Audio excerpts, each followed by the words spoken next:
Highways are supposed to be straight, honest things. Asphalt and paint, iron and rules, the kind of geometry that doesn't bend to ghosts or memory. But every trucker knows there are stretches that feel wrong. The black top carrying weight heavier than rigs, heavier than freight. Some call them cursed, some call them hungry roads. I didn't believe in either until the night I picked up a run that dragged me straight into hell.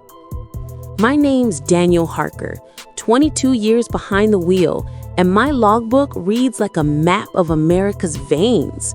Produce out of California, auto parts from Detroit, furniture out of Carolina. You'd think I've seen it all, and maybe I had. Bad weather, worse drivers, long hours, short paychecks. But none of that was horror. Horror is when the road starts looking back at you. It began like any other haul. Dispatch rang me with the load leaving Amarillo, bound for Denver. Nothing strange, just a dry van full of construction supplies. Heavy, but manageable. I remember thinking the trip would be easy miles. I-40 west, swing up through Rayton, cut into Colorado. I'd done it a dozen times. But when I reached the yard, something already felt off. The trailer wasn't tagged with the company's normal markers. Plain white, no logos, no ID numbers. Just steel doors, latched with a heavy lock that wasn't standard issue. Special job, the yard manager told me, eyes too tired to meet mine. Corporate contract, just move it. Paperwork's inside. I should have asked questions. Instead, I signed, hooked the trailer, and rolled out. Truckers are stubborn like that. You don't think mystery load, you think overtime pay. The night felt thick outside Amarillo. The sky had that dry, star-smeared look you only get in the plains. I set the cruise, coffee in hand, radio low. Hours passed. The hum of diesel soothed me like always. Then the first thing happened. The CB crackled, but I hadn't touched it. A voice came through, then as if from underwater. Mile marker 79, don't stop. That was it. Nothing else. I checked the channel. Empty. No chatter. Just the whisper that hung in my ears longer than it should have. By the time I hit marker 79, I felt stupid for letting it spook me. Nothing but black highway, fence posts, and scrub brush. Then out of nowhere, a shape darted across my high beams. I slammed the brakes. The rig screamed, freight shifting behind me. Tires howled. My coffee went flying, and in the frozen light ahead stood a deer. No, not a deer. A man. He was thin, naked, his skin a chalky gray. His eyes glowed like wet glass. He stared at me, his lips moved soundlessly, and then bolted into the scrub as my truck shuddered to a stop. I sat shaking, staring at the spot. No blood, no body, no prints, nothing. The CB hissed again. Told you not to stop. My scalp prickled like ice water poured over it. I threw the truck back into gear and hammered the accelerator, trailer bucking behind me.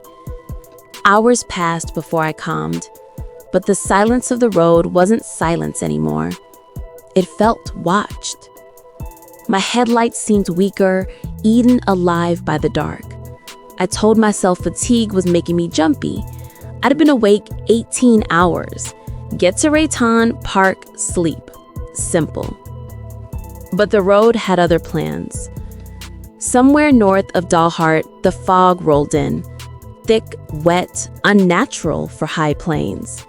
It gathered fast, swallowing fence lines, eating the stars. The beam of my lights reached barely 10 feet ahead. The CB died into static. GPS froze. My phone screen glitched like old TV snow. And then I heard it. A knock. Not from the cab, from the trailer. 3 sharp bangs like fists on steel. I froze. My knuckles whitened on the wheel. Freight doesn't knock. Freight doesn't move like that. Another knock, slower this time.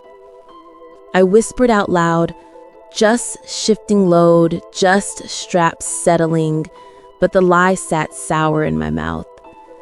I'd strapped the freight myself. Those pallets weren't moving. I drove faster. The fog pressed tighter. Every mile felt like a crawl through wet cement. And then through the mirror, I saw red lights behind me. At first, I thought it was another truck. Relief almost broke through the fear. Company, a convoy. But the lights were wrong. Too high, too wide, burning red like coals instead of brake lamps. They grew closer, closing the distance no matter how hard I pushed. I grabbed the CB, desperation leaking through my voice. Breaker 19, I've got a tail on me, running unsafe, closing fast. Static, then a whisper. That trailer isn't yours. My throat closed. The red lights surged closer, so bright they bled through my mirrors. I could feel heat on the back of my neck. The air inside the cab grew stifling, like sitting too close to a furnace. And then, they vanished. Just gone. No curve, no exit, no brake. My mirror showed only fog. I wanted to stop. Every nerve screamed to stop, but the whisper echoed, "Don't stop." So I didn't. By the time I reached the Raytom Pass, dawn smeared pale light over the mountains. The fog peeled back like curtains. The GPS flickered alive. The CB hummed with wet truckers talking weather and way stations, like nothing had happened.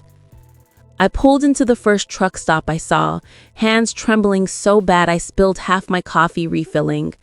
My reflection in the window looked 20 years older. In the bathroom, I splashed cold water on my face, and that's when I noticed it. On my forearm, a handprint. Clear, red, burned into the skin as if something had grabbed me. I swore, staggered back, heart pounding. No one had touched me, not once. I'd been alone in the cab.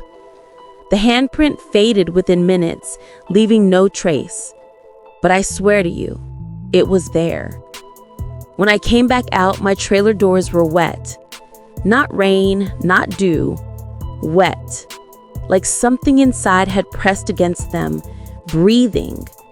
And the padlock, the heavy, unusual one the yard had fixed, it was gone. Just swinging open as if it had never been locked.